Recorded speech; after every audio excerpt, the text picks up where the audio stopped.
Philadelphia, Mississippi, 1964.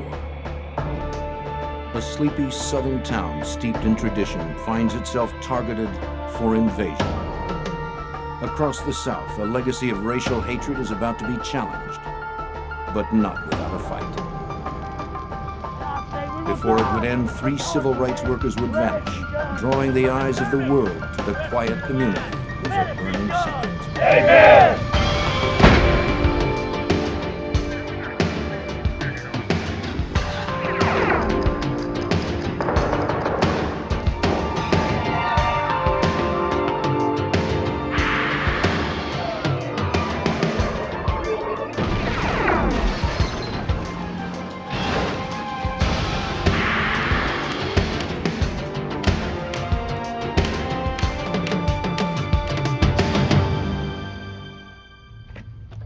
In the summer of 1964, Mississippi stood at the crossroads of history. It didn't want to be there. It had no choice. For the black population, the sultry air held the fragrant promise of civil rights. For much of the white population, it was to be a summer of heated intolerance. Violence rumbled throughout the South, but it touched down in Philadelphia, Mississippi. I'm Jim Kallstrom, former director of the FBI's New York office. The disappearance of 3 civil rights workers drew the attention of the nation to this small southern town. Named for the city of brotherly love, Philadelphia was not living up to its namesake. For in it, brotherhood was divided by race, and the city was ruled by men hiding behind hooded sheets. To solve the mystery of the missing workers, the FBI had to infiltrate and expose the Klan's invisible empire. Mississippi, circa 1960. The people here were like folks anywhere else, proud of their towns, steadfast in their beliefs, and resistant to change. But change was in the wind, and that wind was blowing relentlessly upon them from the north. In the summer of 1964, 1,000 students from northern universities prepared to go to Mississippi to teach Southern blacks about their voting rights as full citizens of this country. President Johnson was to sign the Civil Rights Bill in July. In a naive sense, it was to be the beginning of the end of black oppression. But generations of hatred cannot be diminished by simple legislation. The student action was spearheaded by COFO, the Council of Federated Organizations. It was an umbrella group that united an alphabet soup of organizations intent on winning civil rights for blacks. The mission was called the Summer Project. According to Joe Sullivan, an FBI agent at the time, that's not how the locals referred to it. It was labeled very quickly by the Mississippians as the summer invasion of Mississippi, which was forthcoming, and they were looking forward to it rather unhappily. So that was the genesis of the problem. As the invasion grew nearer, citizens steeled themselves against it. By day, life went on as it always had, and people whispered of the unpleasantness to come. But when the night fell, words turned to action, and the Ku Klux Klan, the invisible empire, began to stir. It wouldn't stay invisible for long. Civil rights workers training in Ohio knew their efforts would be countered by violence and terror, but they had no idea how far it would go or how fast it would escalate. For COFO, Mississippi, with its long history of segregation and rabid racial hatred, was the hardest target for change and the biggest prize.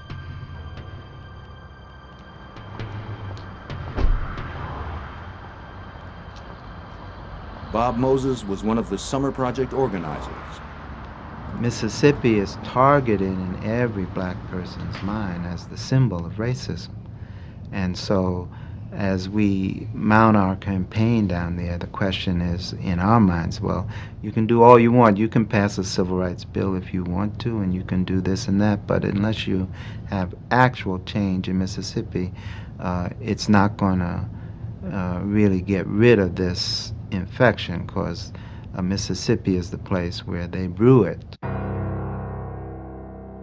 6 months before the students were expected in Mississippi, 24-year-old Michael Schwerner moved from New York to Meridian, Mississippi to establish a base of operations. Schwerner had approached Mount Zion Methodist Church in the nearby black community of Longwood for permission to use their space for COFO meetings. And we have got to stop it now, nip it in the bud. That's what we've got to do. But it's dangerous, it's dangerous. The residents of Longwood, who had peacefully coexisted with their white neighbors, found themselves at a crossroads. The church board had to weigh the benefits to the cause of civil rights against concern for their own personal safety.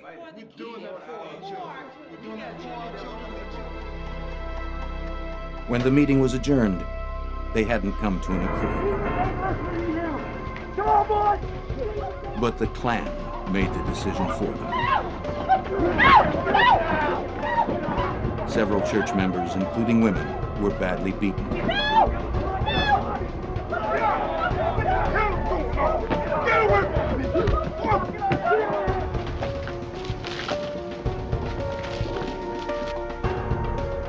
Later that night, Mount Zion Church was burned to the ground.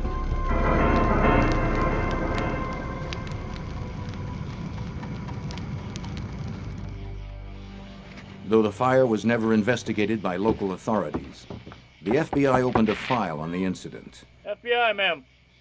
They were keeping a record of possible federal law violations which fell under their domain. They knew that once the students arrived, the summer promised to be long and hot. Just wondering if I could ask. The FBI called the file Mississippi Burning, or My Burn. They conducted their own investigation, asking church members what they saw that night. How did they know that? How did you know that? Though the Klan members had obscured their faces, witnesses recalled seeing a man in a truck wearing a sheriff's hat, suggesting that local law enforcement was involved. It wasn't surprising. Many in the South resented the federal government's intrusive push for integration. Local law enforcement often worked to maintain the racial status quo. The mood is defiance of the federal government, so you're going to defy any attempt by the federal government to change this. They're viewed as the enemy, right? So it's not just that black people are the enemy, the federal government is also the enemy. Jim Ingram, now the commissioner of the Mississippi Department of Public Safety, was an FBI agent in Jackson in the 60s. Back then, it was a thankless job. But we travel the state. We might be in Natchez, we might be in Philadelphia, we might be in Hattiesburg, working violent crimes committed against citizens of Mississippi. Therefore, we were away from our homes, and we would receive threats. Snakes were placed in mailboxes. There was always that threat, you better lock your car. You never knew what you might find in your automobile when you return. And also you had threats against your person and family. But despite all attempts at intimidation, the FBI's presence in the state was about to increase more than 100-fold. While setting up their COFO Operations Center in Meridian, Mississippi, Michael Schwerner and his wife Rita were joined by a 20-year-old plasterer named James Cheney. Good to have you aboard. This is my wife, Rita. Hi, how are you? Good to have you. Fine. Cheney, a Meridian native, knew the culture and political climate of the area. Sit down right here. Okay, dear. 24-year-old Michael Schwerner, a liberal from the Bronx, had an Ivy League degree in social work. His background couldn't have been more different from Cheney's, but the men were united in their goals. Schwerner's friends called him Mickey, a name he seldom heard outside the office. Townspeople, and I'm talking now about the Klansmen in Meridian, called him Goatee. He wore a goatee, and they called him the Devil. Hi, may I speak to Bob Moses? Schwerner and Cheney were later joined by Andrew Goodman, 20, a volunteer from Queens, New York, who had finished his training in Ohio just 1 week earlier. Yeah, Andrew, just put in that box right there. We'll be just leaving in a second. While Rita Schwerner returned to New York, the 3 men and other volunteer staff prepared for the first group of 200 civil rights workers from up north. The first wave of the invasion, scheduled to arrive on June 21st, 1964. That morning, Schwerner, Cheney, and Goodman drove from their base in Meridian to Longwood, 35 miles away, to talk to the Mount Zion Church members about the fire 5 days before. Cheney, who knew the area, would drive.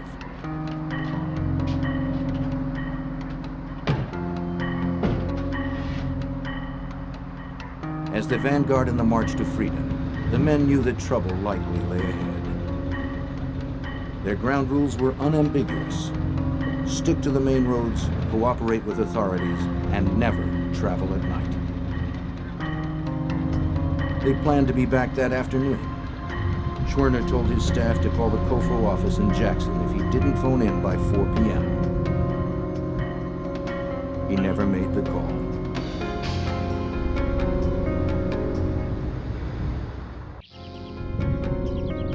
When Mickey Schwerner failed to phone his office at the scheduled time, the FBI was notified.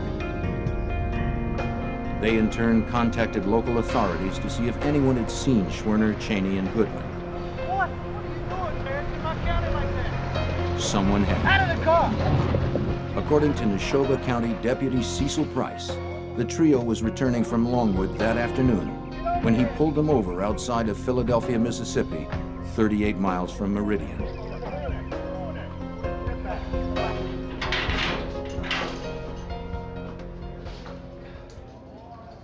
They were brought to the county jail in Philadelphia.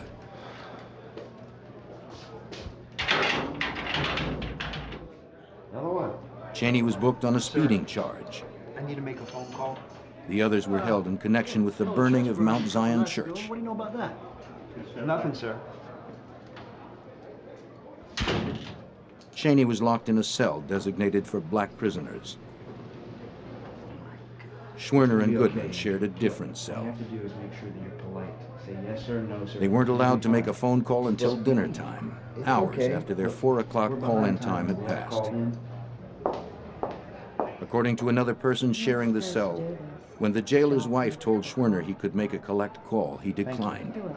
No one knows why.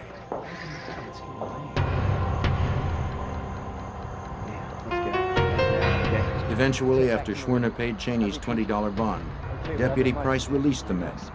Hey, you got the By then, it was 10:30 p.m. I don't want to come back to Philadelphia again. What happened next was anyone's guess.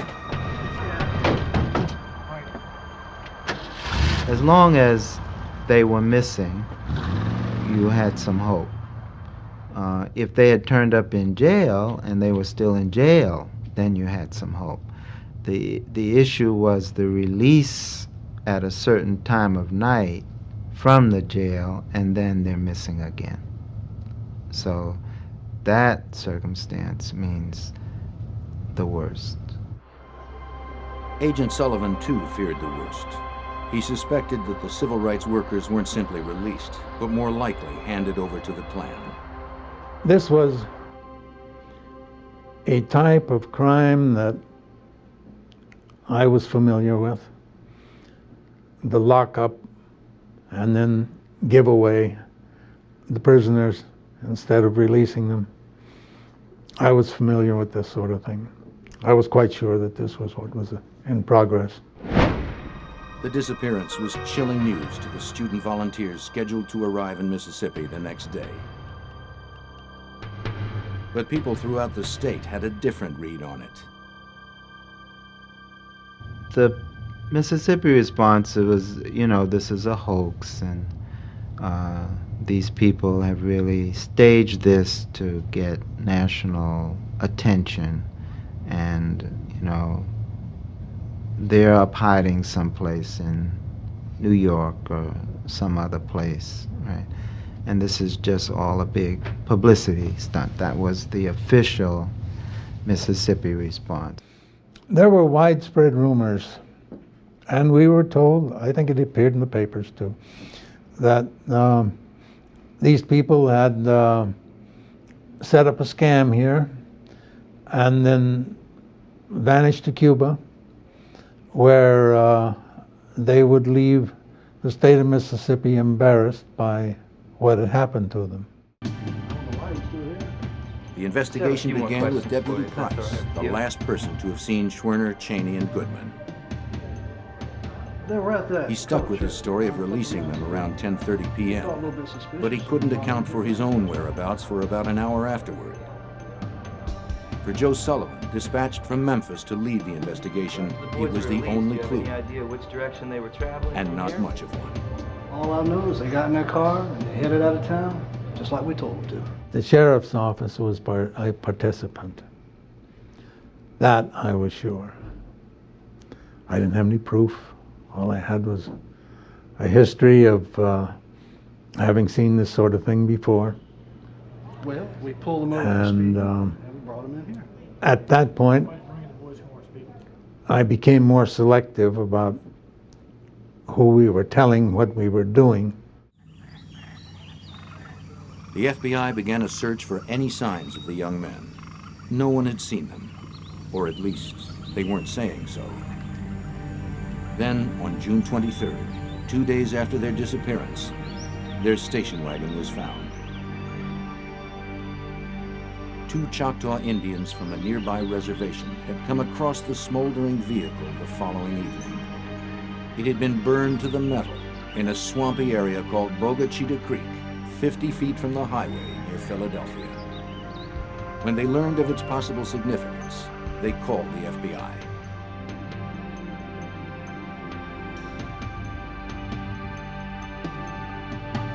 Special Agent Jay Cochran was dispatched from Washington. An expert in firearms and explosives, he'd seen more than his share of civil rights violence.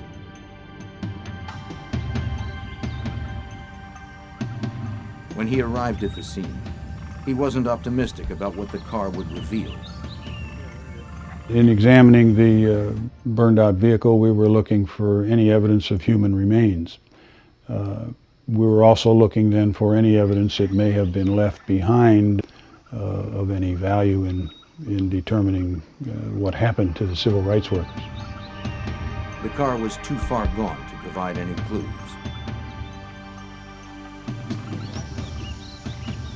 But nearby, investigators found something more promising. A watch later identified as belonging to Schwerner, and keys to the car.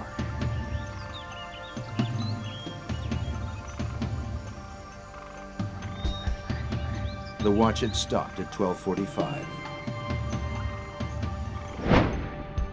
It took no time at all for the news of the discovery to spread. The vehicle hadn't been recovered very long before the news was out on the police wires and the press wires and the neighbors' wires and the radio and so on. And we started to run a stadium at Bogachita, and that wasn't easy. For those so inclined, the discovery of the car only supported the idea of a hoax. But unofficially, investigators' hopes of finding the men alive had faded. It was obvious from the beginning that we weren't leaving until the bodies were located. Mr. Hoover wouldn't have countenanced that, and for that matter, neither would the general public. We were going to find those bodies if it took forever. Agent Sullivan contacted Director J. Edgar Hoover to ask for reinforcements. I told him that I thought I would need at least 25 men in short order, but I thought I would need more pretty promptly if it developed the way I was afraid it would.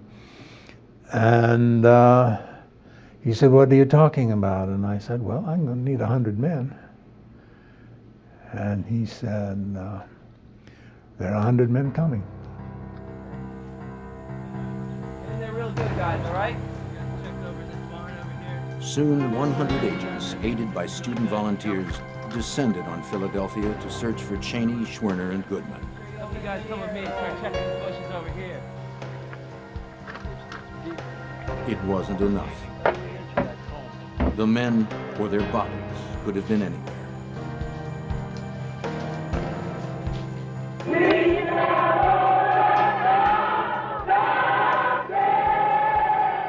Against the backdrop of this agonizing mystery, student volunteers stormed the bastions of the Old South, trying to register black voters.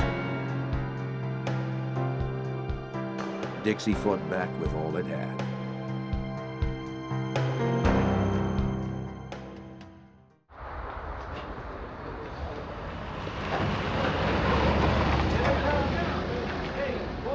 As the summer invasion pressed forward, the eyes of the world focused on Mississippi. In Neshoba County, Deputy Price and Sheriff Lawrence Rainey rebuffed the press. They felt the disappearance of the 3 civil rights workers didn't merit the attention it was receiving. And still the search continued.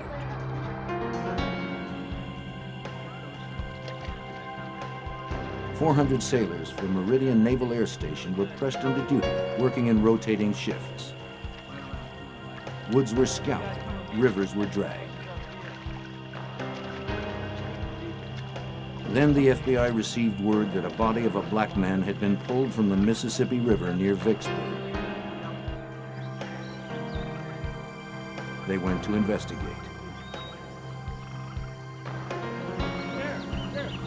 Though Vicksburg was 140 miles away, it was possible that Cheney's body may have floated downriver. It was the only lead in an otherwise dismal search. We discovered that that this body was not that of one of the missing civil rights workers. It was determined that he was the victim of a Klan lynching. It wouldn't be the only false alarm that summer as other lynching victims surfaced. Some had gone unreported, because in some areas, the Klan was the law. Finding the missing civil rights workers was the FBI's first priority, but busting the Klan was the ultimate goal. As the drive for voter registration continued, the hot Mississippi air crackled with hatred. Klan activity intensified. More than 60 black homes, churches, and businesses burned that summer, and that was just the beginning. I saw the violence, I saw the killing, I saw the people left homeless by fires, I saw churches burned in the middle of the night, I saw lives being lost for no reason whatsoever, by a group that felt they were right. To break the Klan's hold on the South, President Johnson authorized a new FBI office opened in Jackson, Mississippi, 3 weeks after the men disappeared. According to Agent Ingram, the days of subtlety were done. The FBI was taking off its gloves. In a matter of a few months, you had almost 300 agents working up and down. From this state runs about 400 miles from the coast up to the border of Tennessee, so we covered every facet of it. 82 counties, we had agents all over the place. While some agents continued to beat the bushes, others knocked on doors, hoping to find some leads. People were polite, but uncooperative. White boys and a black boy. Have you seen anybody? The FBI's tactic was to divide and conquer. Okay, thank you very much. Agents would attend Klan rallies, take photographs, copy down license plates until they were asked to leave. By then, they had what they had come for.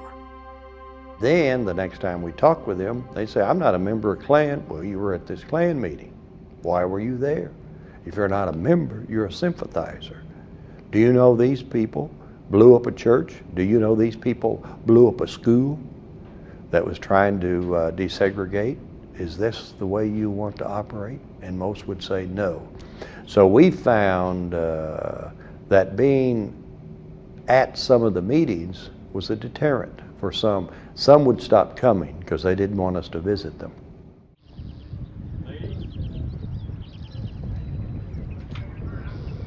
Others required more persuasion.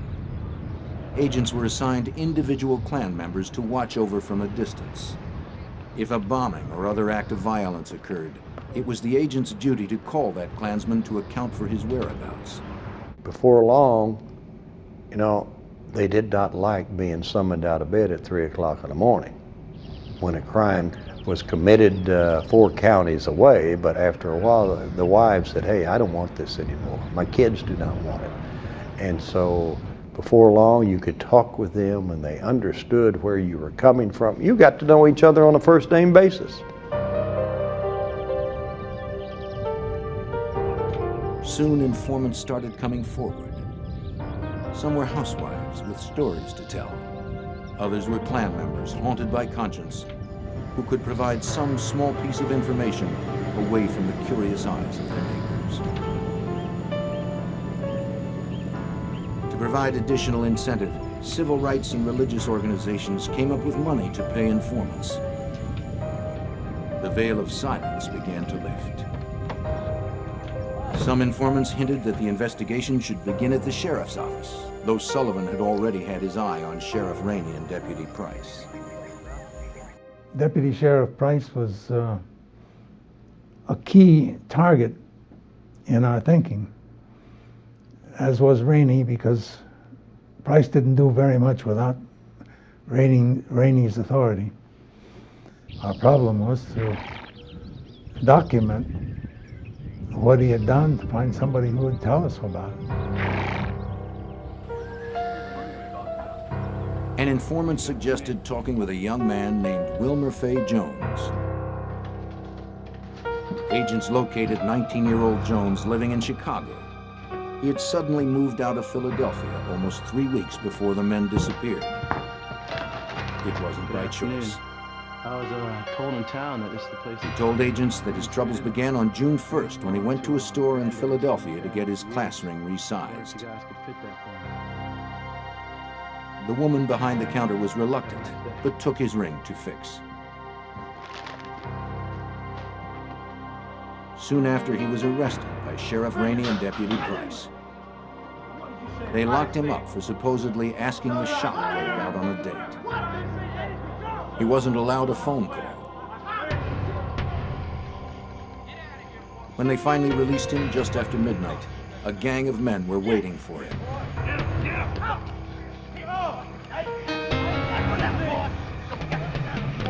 They roughed him up and forced him into a truck. Get in the car! Get in! Get in!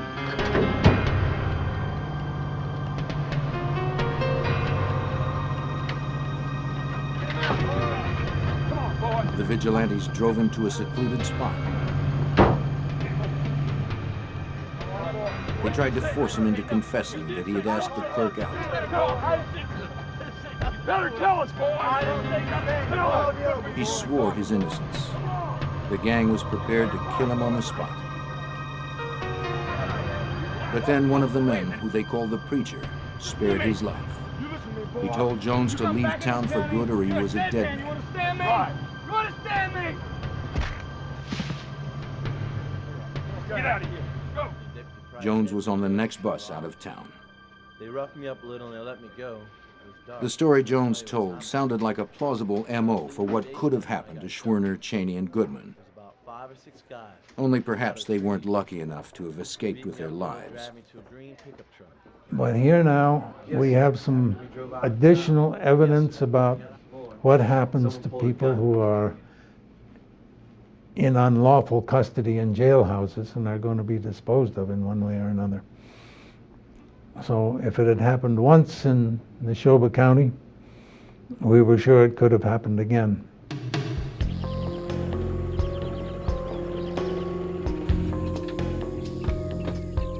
Believing that Jones may hold the key to the location of the civil rights workers' bodies, agents had him take them to the spot where the gang roughed him up. A search of the area turned up nothing.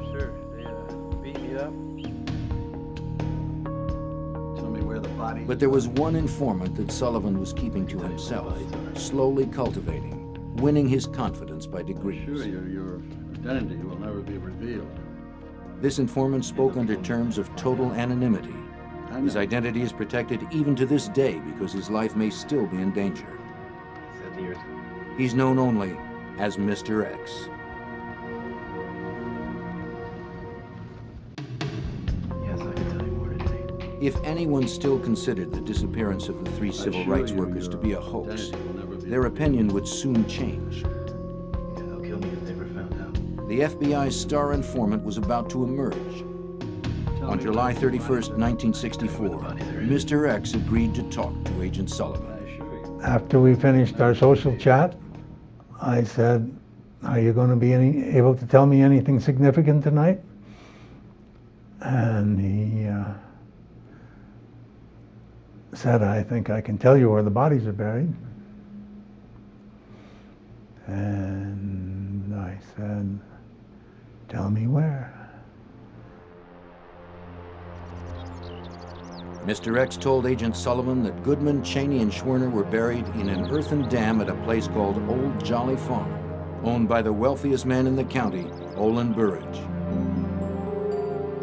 But agents couldn't go there at once. They knew their moves were being scrutinized by the Klan.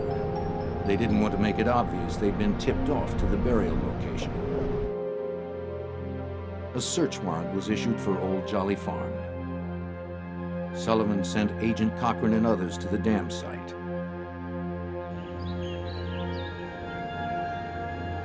When they arrived, they realized this was no job for probing rods and shovels. The earthen mound still under construction was 550 feet long, 20 feet high, and 10 feet across at the top. If the bodies were here, they weren't merely dropped into graves. Rather, the dam was built on top of them. Agents wanted to keep the excavation a secret. That would be difficult now. They needed an outside contractor with bulldozers and other heavy earth-moving equipment to extricate the bodies. According to Special Agent J. Cochran, there were some concerns about the safety of the crew. It was decided to utilize armed agents in a convoy of the heavy equipment from Jackson to the location where we would begin using the equipment. On August 4th, the equipment was in place. The contractor was asked to advise them how best to clear away the earth layer by layer. Cochran talked to him and said, "Can you give me an estimate as to what the construction cycle was on this dam? How it was built, how the dig was done, how the dam mound was shaped, and in what time sequence?" He said, "Well, you must know what you're looking for," and I just didn't comment to him. At no time during these negotiations had either the construction crew or in this case the foreman been told precisely what we were looking for, but I think they would have had to have been blithering idiots, and they weren't, to have not known what we were after. After the foreman gave agents a crash course in dam building, Cochran poked his stick in the ground where he wanted the digging to begin. Then, in a move that has become a legend in the annals of the FBI, he had a change of heart. Cochran then picked up a stick, and for reasons best known to his guardian angel, he walked 15 feet further and put the stick in the ground and said, "Dig here." And that's where they were.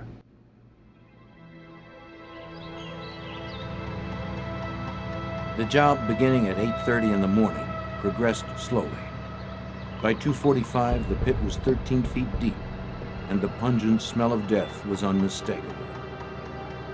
The machines were moved aside in favor of more delicate garden trowels. As the sun beat down, the odor rose up and poisoned the air. Flies swarmed, ushering in the agent's grim success.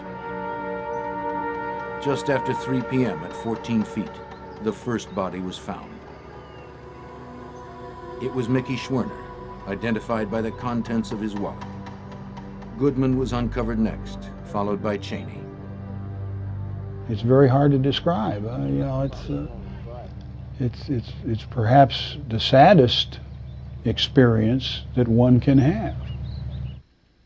it's a graphic illustration of man's inhumanity to man. You know, that simply kill these people for no earthly reason, no earthly good reason. The bodies had been buried more than a month, so it was impossible to immediately determine the cause of death. The coroner was summoned, and with him came Deputy Cecil Price. I just walked up like it was the sheriff's business. Found a body, how about that? It was pretty casual, really. Price and the coroner lifted the bodies from the pit so they could be moved to the state hospital in Jackson for autopsy. Cecil Price helped to load all of them. I didn't help to load any of them. I was letting the local authorities who had jurisdiction over the murders do their thing. So we couldn't be accused of confusing or messing up the evidence or anything of that sort. If the deputy's presence was an example of the criminal returning to the scene of the crime, Agent Cochran saw no sign of guilt. Every agent that was at the scene, eyes were fixed on Price when he was there. And I noticed not the slightest emotional reaction. And I don't think anybody else did either. The bodies were autopsied in Jackson. All three men had been shot.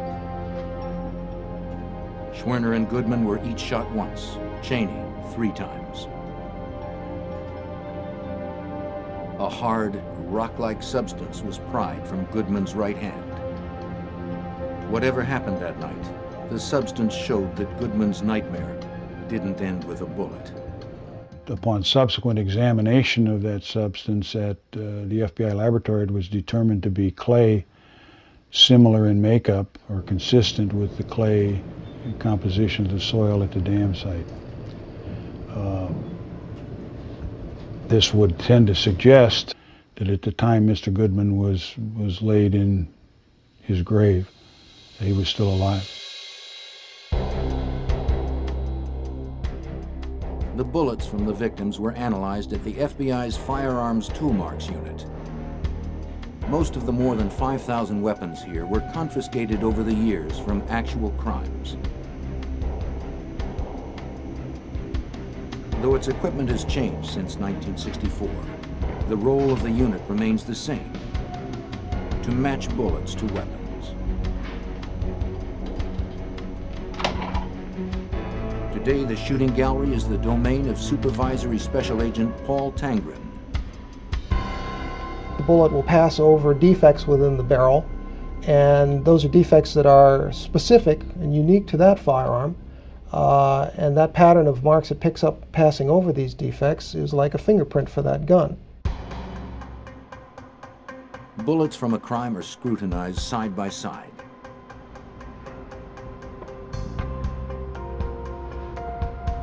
If they were shot from the same gun, the comparison microscope would form a seamless image of the marks on both bullets.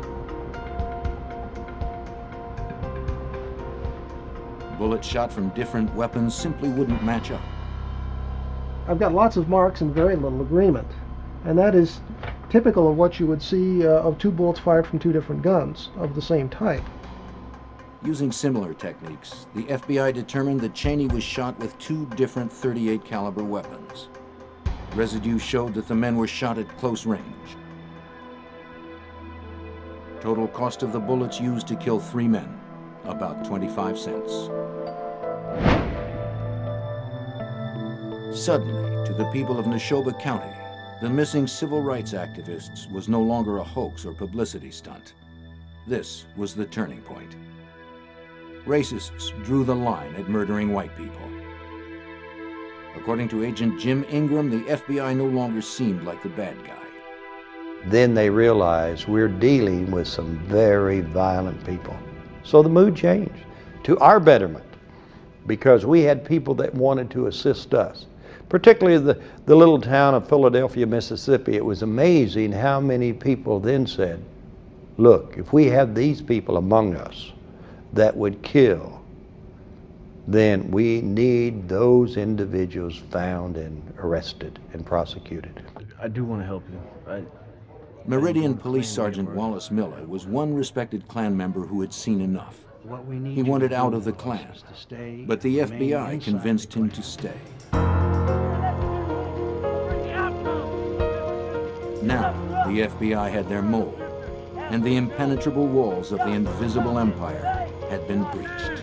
And the colors must be driven out of our hearts. And we have to look to the cross. Let it be done. Amen. The next few weeks. Sergeant Miller proved that he wasn't involved in the murder of the civil rights workers. He helped the FBI by gleaning information about the crime from fellow Klansmen. Others were also coming forward.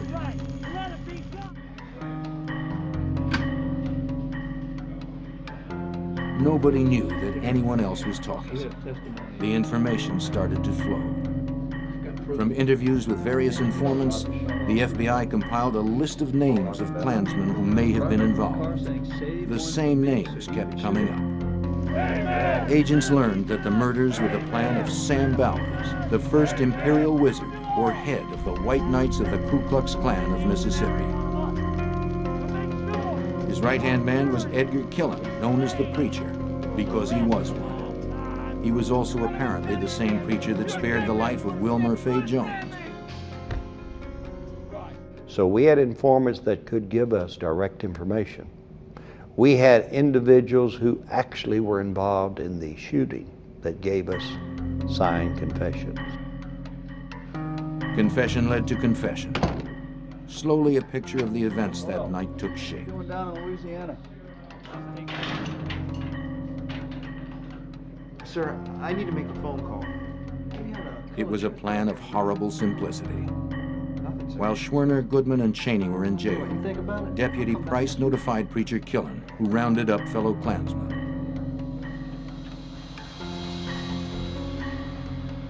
The Klansmen gassed up their cars, loaded their weapons, and waited until the men were released so they could carry out their Imperial Wizard's orders.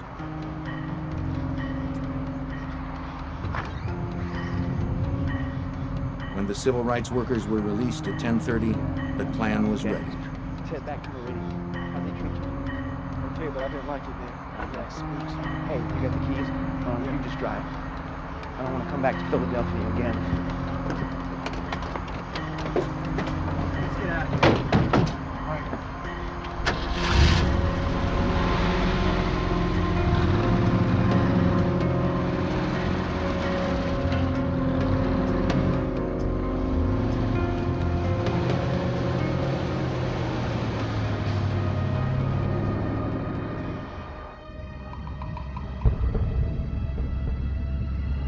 Not far out of Philadelphia, they must have noticed lights in their rearview mirror, closing at a fast clip.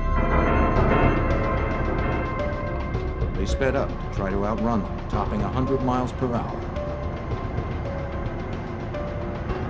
One pursuer's car broke down, but two persisted. Deputy Price's cruiser was one of them. He hit the flashers. Cheney pulled over.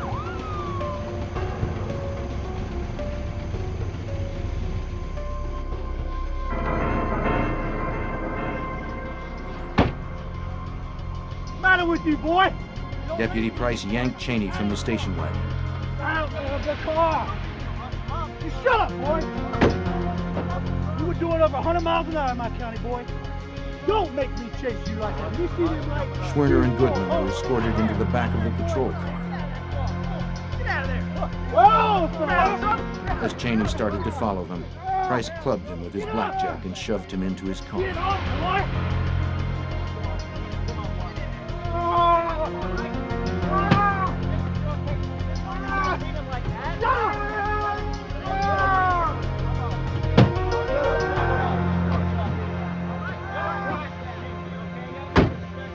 The procession continued down Highway 19, one of the Klansmen driving the station wagon.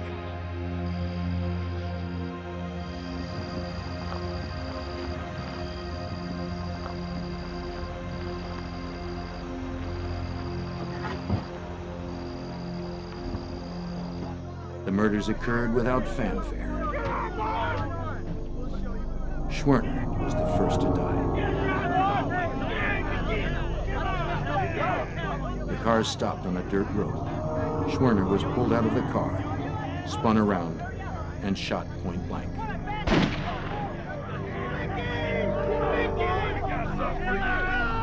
Goodman was shot in much the same manner. They saved Cheney for last, shot by 2 men.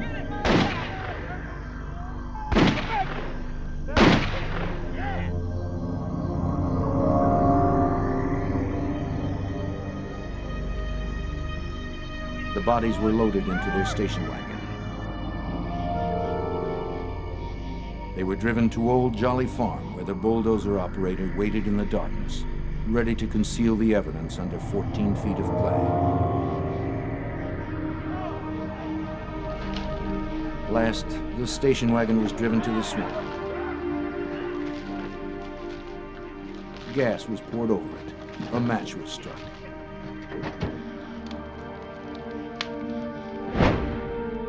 On November 25th, the FBI announced it knew who killed the civil rights workers.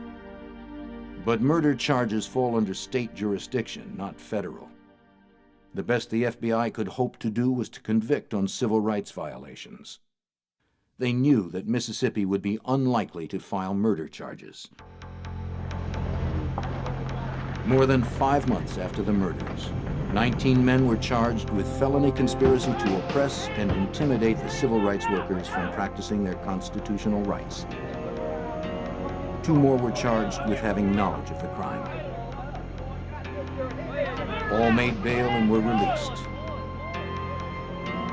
A pretrial hearing was set for December 10th.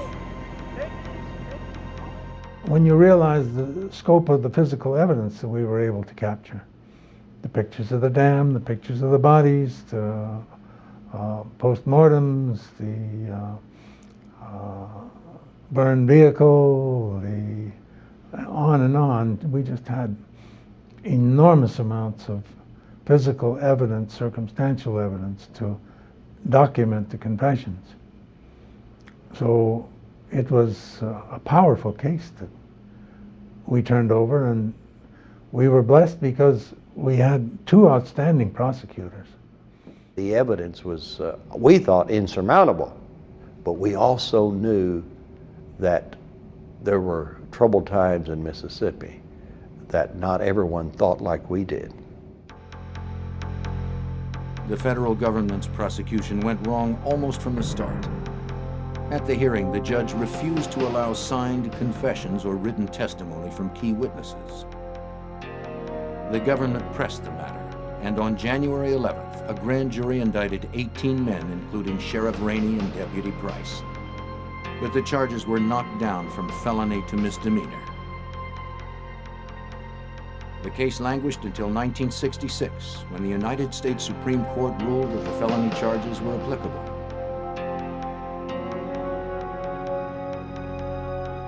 Three years after the murders, on October 9th, 1967, the trial was held at the federal courthouse in Meridian. For 10 days, the nation awaited the verdict. But none came. The jury was deadlocked. And immediately, the people there within the courtroom in Meridian, Mississippi, they burst into laughter and joyful hugging each other, saying, "Hey, we've won. It's a hung jury." Well, the judge said, "No, you're going to go back." And back they went to deliberate further. That next morning, October 20th, 1967, they reached a verdict.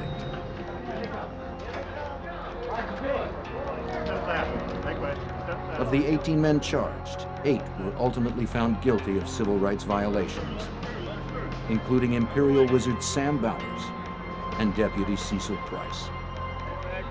It took more than 3 years for justice to be served, and even then, it was delivered only in half measures.